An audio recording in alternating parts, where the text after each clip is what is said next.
तो त चयो त 2 ॾींहंनि में हुनखे फांसी अची वेंदी। अॼु 3 ॾींहं आहे वो ज़िंदा सलामत घुमंदो थो वरिते। इहो त मुंहिंजो अंदाज़ो हुयो, बाक़ी फाही जी तारीख़ मुक़ररु करणु मुंहिंजे वस जी ॻाल्हि न आहे। मुंहिंजो ख़्यालु आहे त हाणे तुंहिंजी बि का ज़रूरत न आहे रही। बेकार बणिजी वियो आहे तूं हाणे मुंहिंजे लाइ। जेतिरे ताईं मथां फाही जी तारीख़ मुक़ररु नथी थिए, बाबा मां छा थो करे सघां? आख़िर इहा नई तारीख़ कॾहिं मुक़ररु थींदी? उन में देरि न लॻंदी बाबा, पर इहो थी सघे थो त 2-4 ॾींहं लॻी वञनि।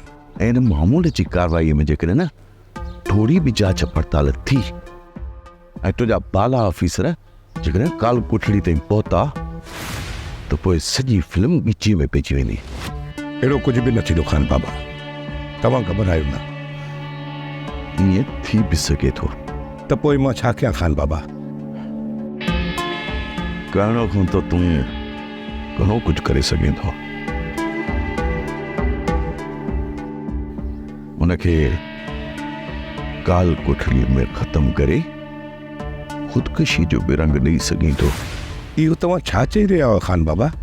करीम बख्श ख़ान बाबा बिल्कुलु सही थो चवई। हाणे घणी देरि हुनजो ज़िंदा रहणु तुंहिंजे लाइ बि ठीकु न आहे। पर अहिड़ियूं ॻाल्हियूं लिखंदियूं न आहिनि ख़ान बाबा। किथे ईअं न थिए त मां ख़ुदि पाण मारियो वञा। तूं छा थो सम्झे करीम बख्श? त तूं ख़ान बाबा जो हुकुम न मञे, ज़िंदा रहंदे।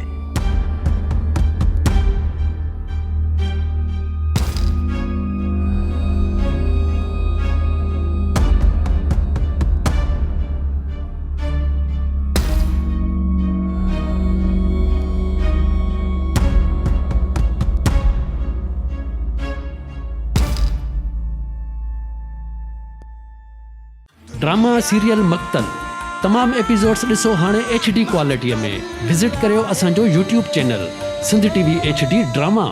सब्सक्राइब कयो असांजो official YouTube channel Sindh TV HD drama ऐं वधीक अपडेट लाइ बेल आइकन खे क्लिक करियो।